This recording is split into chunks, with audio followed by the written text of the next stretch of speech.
What's up, everybody? Welcome to A World of a Difference. I'm one of your hosts, Heavy. Me, Adrian, again. And this is A World of a Difference, the show where we talk about things that we have learned, applied to our lives, and seen it make a world of a difference. And since we're married and opposites attract, we often have a difference of opinions, but are still able to coexist in one world, a world of a difference. That's right. And add something to the title. We talk about world events. So we're just going to run with world. We're going to do that. How was your day today? I had a great week. Oh, really? What was so great about your week? I got exciting news. I just got exciting news, and I've just been happy. You care to share your news? Or you going to keep it private or what? Nah, just wait till the time comes. Oh, okay. I got you. So how was your day today? Overall, today was a good day. I worked, and I was able to help. I feel like any day that I'm able to help somebody, I've done something good today. So today was a good day. I worked, I was able to help somebody, and I'm not as tired today. Maybe. Not yet. So everything kind of flowed today, or you had some hiccups or what? No, I had a great day. I don't have any complaints, no take backs of what I would have redid and nothing. I'm a little tired now that something about when you sit down, your body starts to rest. That's when the sleepiness comes upon you. Oh, I don't know. I don't know. I guess my day was alright. I did a lot, and this one day I got a lot done. So What you I'm did? happy about that. Went to work, wrote a song for some friends, and showed them how to arrange it and put the stuff together like that. Just working my craft. Yeah, turned out pretty good. Yeah, it's gonna be fine. I'm getting a lot of people asking me to write songs. Maybe you should be a producer. Is that what a producer do? Songwriter, producer, Songwriter. whatever. Yeah, I mean, I always been that. I was a producer before I was a musician, before I was an artist first. But anyway, all right, first on the docket, stimulus check. Come through, Joe! When you think it's coming? People already got theirs. Really? I know 2 or 3 people who have already had their deposits made in their account. It's pending. Come through, Uncle Joe. Oh, okay. I got you. You excited about some money, bro? Come through, Joe. Nah. Whatever God give me, I'm content with. I learned to be content. Right. I mean, I think But I don't claim being broke now. No, I'm just saying. I mean, God has blessed us tremendously. Well, we ain't got to wait on, and that ain't bragging. I'm just telling his works, what he done. You know what I'm saying? So I ain't, just I need it. Yeah. Just praise God. Anything help though. Be able to put it towards the foundation and continue to build. But there's people out here that's really, really struggling. That really, really, really need it. You know what I'm saying? I need it though. I ain't gonna lie, but I'm saying I ain't in a worse position than some people is. So I'm grateful for where I'm at. How you think people feel about the stimulus? You think been getting mixed feelings? What you been hearing? I really haven't heard anything. Everybody, I'm pretty sure they're excited to get it or whatever. I've heard, well, not so much that I haven't heard, but I was just reading online where they say a lot of people may invest theirs, a lot of people gonna spend it, and whatever you choose to do with it, that's your business. Just make sure you give God what's due to him But I don't get that. Like when people, they always say, well, you shouldn't spend your money this way. You should do this. You should do that. It's okay to give advice, but if it's not asked, you shouldn't tell people how to spend their money. I mean, I disagree. I disagree. If somebody can see something that you don't see, it's always helpful to give you advice. Because they don't want you to make the mistakes that they made. Yeah, but if I don't come to you and say, hey, I got this extra $1,400, what do you think I should do with it? I mean, it depends on who the person is that's speaking into you. No, I'm saying if I don't come and ask you, then I don't need your opinion. That ain't your job to come and tell me what to do with my money. It depends on who the person is that's speaking into you. If just say, for instance, if you got the $1,400 and somebody know you've been borrowing money from them all year, yeah, they can tell you what to do with your money. No, they still can't tell you what to do. They can send you a reminder of you owing them money, which nobody has to remind anybody anything when it comes to money being owed. That's what we differ. A world of difference. So if I borrow $20 from you, you gonna come to me on my payday and say, hey. What I'm saying is, if you done came to me 4 or 5 times this year asking to borrow a sum of money, and when I know that everybody is getting the same amount, I'm gonna suggest to you what you should do. No, you can't do that. Well, I don't know. know. What you? Once I wouldn't have that right if you wouldn't have had to come to me. But you still don't have the right. The fact that you didn't came to me 4 or 5 times, yes, I have a right to tell you something. You don't have the right. You don't have the right to tell an adult what to do. Okay. That's just my opinion. So why we got leaders? That leaders in spending money and telling the person what I look like, saying, "Oh, okay, I let you borrow this amount of money. I let you borrow." Okay, so I know you got your step. I ain't saying you got to remind them of what you borrowed. What I'm saying is you can suggest something to them when they get the money. Hey, when you get the money, you need to open up your savings account or something like that. Or maybe when you get the money, maybe you should invest in this or do something. You know, that's real. That's how you feel. I feel like I'm not telling no grown person what to do with their money. I feel like everybody has somewhat of somebody. If you in that bad of a shape, you need to be seeking counseling from somebody that can help you. That's what I'm saying. But who say you the person that if you're not seeking counsel from me, quit coming to me asking me for the money. Well, you shouldn't lend it. I feel like if you lend money and then you have to remind the person what to do with it or that they owe it to you, you shouldn't lend it to them. That's what I'm saying. So that'll be when I stop. If I can't suggest nothing to you, there's no way I can continue to pour into you. If you want me to pour into you financially, but I can't pour into you with knowledge and game, then that's a cutoff automatically. I don't know. I try my best not to borrow money from people because I know that I don't like to pay back. And so I have to be very wise with my money because I know I don't like to pay people back. And I've learned, like I say in previous episodes, you borrow, you get the money, and you still be right back at square one because you'll be right back borrowing again, or you'll be right back in a situation that had you to go and borrow from the people. So this is just my personal opinion. I try not to borrow money from people at all because I know me. That's just me. Right. You're supposed to learn something through the process. Well, I learned. If you just continue to borrow and don't learn it, you're gonna always be in a loop. You're gonna be in a rat race. You're gonna never be able to breathe. You'll never be able to. You're supposed to learn something in the process and say, hey, I ain't never doing this again. That's what it do. Well, that's what I learned. Like I talked about, in a previous episode. That's what I learned. Yeah, I got you. But y'all feel free if y'all see me, y'all speak to me some suggestions what to do with my money because I can do so. I can invest me. Y'all may know something y'all may know some investments coming up that I can invest in. Speak to me because I'm gonna invest mine and whatever you tell me. If I know that you somebody that I've been coming to, pour into me, because I'm going to accept it. I ain't going to lie to you like I ain't, because that may be the best choice I ever made. I was watching Biden today, and Biden, he got a problem with reading them words on that prompter. He kept stumbling over words. He kept saying this and saying that. I said, oh, I know what he mean. I had to keep saying I know what he mean. I don't know what he was saying sometimes. He tried to say one word and said something totally different, but he came back and kind of corrected himself. Then when he walked away, he walked kind of, somebody got what they call that?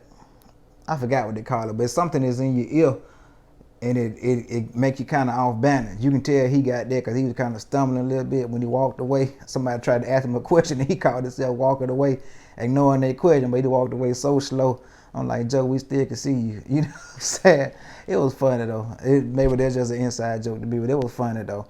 But he said some interesting stuff in the thing. He was just, naming some good stuff. He was saying that, how many people have died, 500-some thousand. He said it's the most since World War II, World War III, World War I, and 9/11 combined. Wow. More people have died through the corona than all of those combined. So that was some good information, but then he, of course, he talked about the stimulus and stuff like that. Then he said that, he's telling people to comply with the regulations. And one thing I found interesting was that he said continue to wear masks. And, we got states that's lifting up the mask ban, but he said continue to wear your mask. He said if we don't get this under control, then we're going to be forced to head back into quarantine, into shutdown. So if y'all want to be free, and this is how he targeted the black audience. He said, if you want to be in your backyard 4th of July cooking out, So I know he was talking to us. I know people cook out, but black people, we take 4th of July seriously. We cook out and grill and party and electric slide and all that. So I know he was talking to us.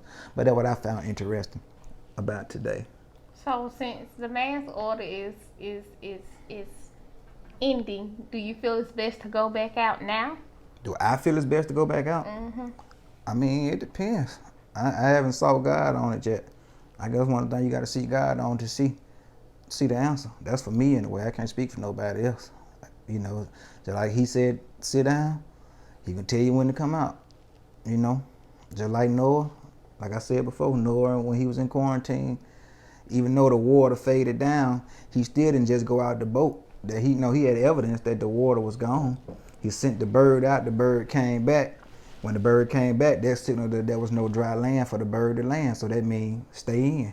You ever heard the expression "test the waters"? Mm-hmm. That's where it comes from. It comes from that. You test the waters that way. But anyway, the bird came back. I think the second time he had a branch in his mouth, which means that some of the water had died down, but Noah still didn't go out. And he came back the third time. No, he said the third time he didn't come back. So you would think that Noah would just go out when the bird didn't come back, because that's his sign that all the water is gone. But it said he stayed yet in quarantine until he heard from God.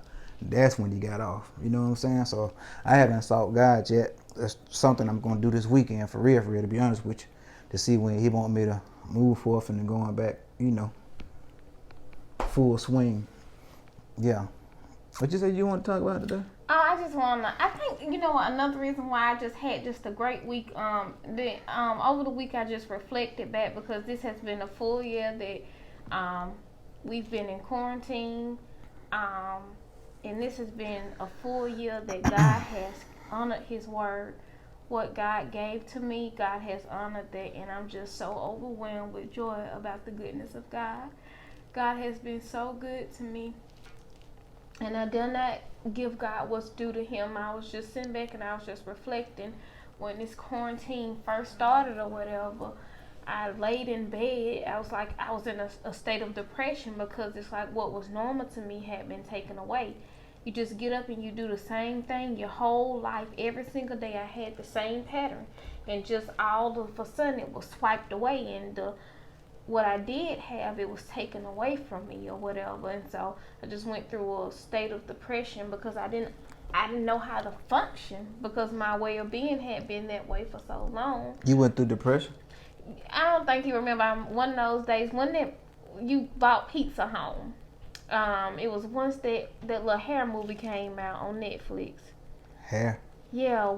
Was it Madam C.J. Walker? Oh, I think it was Madam C.J. Walker when her movie first came out, and I just laid in the bed in the dark, and I couldn't understand. What that I couldn't understand is just, I'm one of those people who I don't easily do well with change. It's hard for me to adapt to a new situation very easily.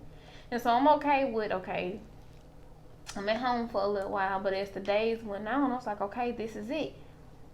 This is your new normal for this time. What are you going to do? And so in that time, is when I began to seek God for myself. And, life sometimes you just keep moving, you move. You don't always hear God for yourself. You always kind of listen to what he say or she say or what they say. You never have a time to really hear from God, because you're just so busy just going. And in that moment, I began to seek God for myself. I was able to hear clearly what God had for me. And that don't always happen, because you're so busy listening to everybody else or looking at ideas this person may have. But instead of just seeking God for yourself to know who God is molding you to be. And so I appreciate God for this year. I know greater is coming, because I serve a great God. God has been truly good to me. What He promised me, He continues to stand on His word. And I was just so full this week, because God really has been good. We didn't lack. I haven't lacked anything. If not, God has given me more. And I'm not talking about financial. I'm talking about wisdom in Him. I'm talking about a closer relationship with Him, with my family, and just being around the house, being now a stay-at-home wife or whatever. I mean, it was hard for me to adapt to something that wasn't my normal. But I just thank God that He allowed me to make it through.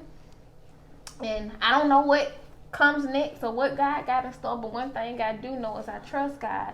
And I encourage you guys to trust God. Everybody got a season where they go through of molding. And in that season of molding, it doesn't feel good, because it didn't feel good for me at all. But I stayed in my word. I stayed before God's face, seeking His face. I had to push my plate back because I really wanted to hear from God what God had for me. Okay, I'm here now. What is it that you would have me to do? And so I'm just grateful because He has been good. God has allowed me to go from, I mean, just this business, just, it has been everywhere. I can't even, I mean, the places it's been, the cities and the states. I never even thought that just somebody working in their garage could send stuff out to the places it has been. And so I'm just grateful. I really am grateful. God is good. God is faithful. And God is worthy to be praised. So would you say you better? Absolutely, 100%, everything. So do you remember what I first told you when the first thing first happened? My scripture I sent you and I pulled the card at work? Isaiah 41:10. I will hold thy right hand, saying unto you, fear not, I will help thee. And God honored that. Do you trust Him now? Oh, absolutely. Even when things don't look like how they should, I just still trust God. I believe God. Like I said, sometimes, when you kids, your parents always say, well, I'm going to whoop you, I'm going to whoop you, I'm going to whoop you. And they never whoop you until you do just that one thing. And when you do that one thing, they say, okay, now this time you're going to get it. I'm going to make a believer out of you. I'm going to do just what I said I would do to you. And that's the season that God had me in. God had me in a season where... So you think you got a whooping? It wasn't so much a whooping, but you know how you keep saying stuff and you be like, okay, now I told you this, I told you that, I told you I would do this, I told you I'd provide for you, I told you I would do this. Okay, now I'm finna show you that I'm finna be just who I said I'm gonna be. I'm finna make a believer out So of basically you didn't believe? I didn't say I didn't believe. I think I had my mindset wrong.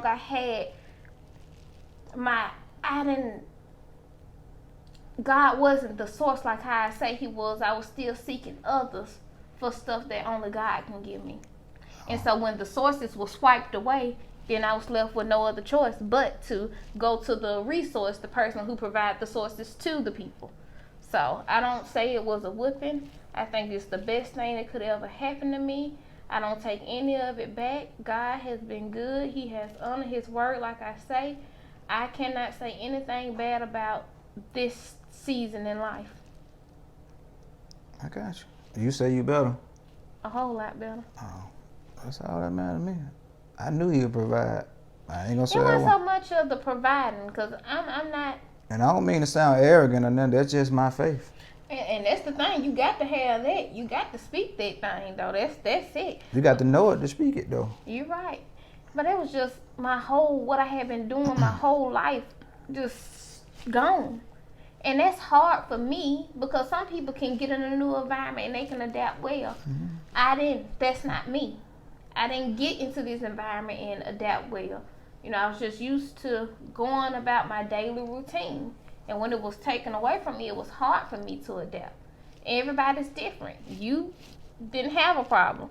Like I had a problem with, because I couldn't go to the store. Because before the pandemic happened, I went to the store literally every day. That is a bad habit that I had, but I went every single day to the store.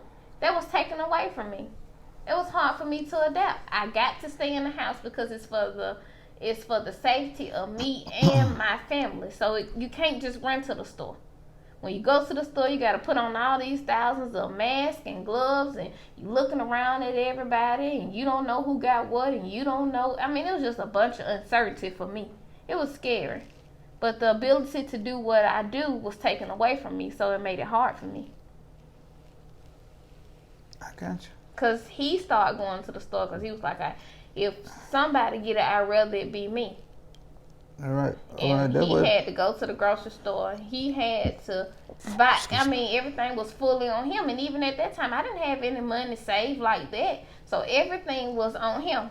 And that was kind of hard for me to do because I don't hardly ever ask him for nothing. Do I ask you for something? You don't have to. I don't ask him for nothing. And so to say, well, hey, can you pick up the paper towels? Can you do this? That was so hard for me. It's simple, but it was so hard for me. So, I mean, saying, what you felt like you didn't have a purpose no more or something? You think you're only good for going to the store? No, I mean, but that's what it felt like at that time because it was time I had to transition into a whole new life. And you may adapt well and change. I didn't. At that point in time, I didn't. It was hard for me. I struggled in a lot of areas. So if you had something to tell somebody that's got to make a change, what would you tell them? Like, talking about change, adapting to a new environment? Like you just said, but you weren't good with changing, but now God forced you into it. So I'm saying, what's the lesson that you learned from it that you tell somebody else? No matter what, just keep going. That's it. Just keep going. I don't care how you feel. Just keep on going. You don't feel good? That's fine. Keep going. It's a little sunny outside? That's fine. Keep going. If it's rainy outside, just keep going. No matter what the situation may be in life, just keep going. Consistency is the key. Oh, that's what everything. That's true. You think your business going to prosper if you don't keep going? You think you're going to do one thing and then, here it comes? You think you're going to do work out one night and drop 20 pounds? No, everything happens with consistency. The reason is because if you constantly do something, it changes your behavior. That's why. It changes your way of thinking. You constantly do it. If you constantly do it, you constantly have to be a provider. You constantly have to be an entrepreneur. Guess what? You're gonna become that. You know what I'm saying? Because you constantly doing it every day. If you constantly save $1, eventually you'll have in a year $365. This is whatever you do constantly. I ain't just talking about money. I'm just talking about if you pray every day, you'll become a better prayer. You know what I'm saying? You can see it. You have fruit because you constantly do this every day. When people ask you to pray, it'll flow like water or whatever because there's something that you practice and you do every day. You talk to God every day. Whatever you constantly do, you'll become better at, you know. That's all I got for the people. You got anything else? No matter what, y'all just keep going. Y'all keep going. Keep striving. Hey, when y'all get y'all stimming, say half, do it, split it in half.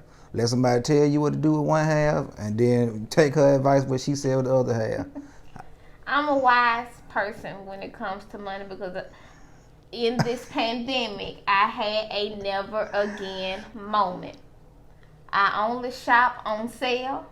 If it ain't on sale, and it kills me sometimes, if it ain't on sale, I don't buy it. Do you consult with me before you buy stuff?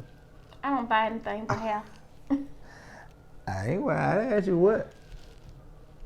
No, because I don't buy nothing. I buy hair. I buy clothes for the kids to wear, but for the most part, I don't really buy anything. I just asked that for people to see that every marriage ain't perfect. So don't think that it'd be, oh, we do this, we do that. Every marriage ain't perfect. It's stuff that I don't do, it's stuff that she don't do. I'm just keeping it real. Stuff that people got to grow in, areas that people got to grow in and all that. But y'all spouses, communicate with each other, learn from each other, study each other. You're supposed to be able to know. Like, I ain't know my wife was depressed, so I was lacking in that area. I supposed to been able to see that, but I guess I was so busy trying to do with all the stuff that she was saying do would have happened that I wasn't focused. But anyway, that's my era. But study your spouse. You should be able to see why. You should be able to see when your husband is stressed out. Husbands, you should be able to see when your wife is stressed out. You know, if it depends on how long y'all been together. Y'all to study each other. Like, we done been together 8 years now. So there's no reason we should not notice each other's signs. Did you like the surprise I left for you? What surprise? See, y'all, I bought him surprise. I tried to surprise him because he surprised me. What surprise? The candies. Oh, I didn't know that was mine. See? No, thank you. I know my spouse. I know that's the type of candy he likes. I ain't really been eating candy though. I know, but I just seen it in the store. You haven't had it in a long time. Yeah. Well, thank you. I didn't know it was mine. I mean, because y'all eat it too. Antonio eat it. I don't know. So I put it over there. Everybody got their own little stash in the house of what they eat. Mine just somehow, we don't talk about mine. But Yokona, I put it over there with his little vitamins and his coffee and all the little stuff he do in the morning before he go to work. And what I do in the morning before I go to work? What's my routine? He check every plug in his house. He pray over the house. He pray over the car. You be paying attention to that? He pray over he goes to every socket and he cover the stove in prayer. I mean, but it's important now. Oh, Lord have mercy. He touch the car all around. He pray over that. When he first come home from work, he get on his knees. He pray at the doorstep. Let me tell everybody about my routine. I'll just ask one thing about the counter. You telling everybody everything. But yeah, I do. I ain't ashamed that I do it. That's what I do. I make sure we stay covered, going out and coming in. That's it. That's important. Y'all do that. For real, for real. I pray over that car every day, and thank God you ain't been in no wreck. Thank God. You may have to be in the shop a few times, but thank God we had the money to pay for it. Thank you, Lord. Thank God that it didn't break down. No, God has truly been good throughout this season, and I just trust God because he just, like I say, he just continue to prove himself. I don't know what God got next, but one thing I do know is I trust him. And one thing I do know is you can't put no limit on God. No. Don't do that, and don't be specific with your prayers. If you need God to do something extravagant, tell him exactly what that extravagant thing is. Don't say, Lord, whatever you want to do or do this. No, Lord, I need you to do this. Only you can do this. You know what I'm saying? That's what you have to do. I know them situations, baby. You have to tell them straight that. You can't just say, for instance, if I need my rent paid, I can't just say, God, pay my bills. Okay, what bill? Right. You know what I'm saying? How much do you need? You know what I'm saying? Be specific with that thing. That's how you know it's from God. Because I'm going to tell you, if you don't be specific, they get a devil room to play. So he'll come and give you something that look like what you want, but it be lacking that one key ingredient. You see what I'm saying? Just say, for instance, if you need $17,000 to pay your house off or pay your car off, Lord, I don't know, I need 17 grand or whatever. All right, God will give you that exact 17 grand with nothing attached to it. And that may take time. We don't know how he's going to do it, but he'll do that. But what the devil will do, he'll bring 17 grand up, but it'll be through a loan. Where you got to go and get a loan, and it's tied to 4 more years worth of debt and all. See, that's what he trick. That's why I say you got to be specific when you say it, you know? That is true. I had something up before God, and God did answer my prayer. That's another thing. God has just been so good to me this week. I am just so grateful. God is so good. Yeah, that is. We're gonna end it on that note. God is good. Because I'll be back talking again about the goodness of Jesus. God is good. Study your spouse. Save your stimmy. All right. Love y'all. See y'all next week. Bye, y'all.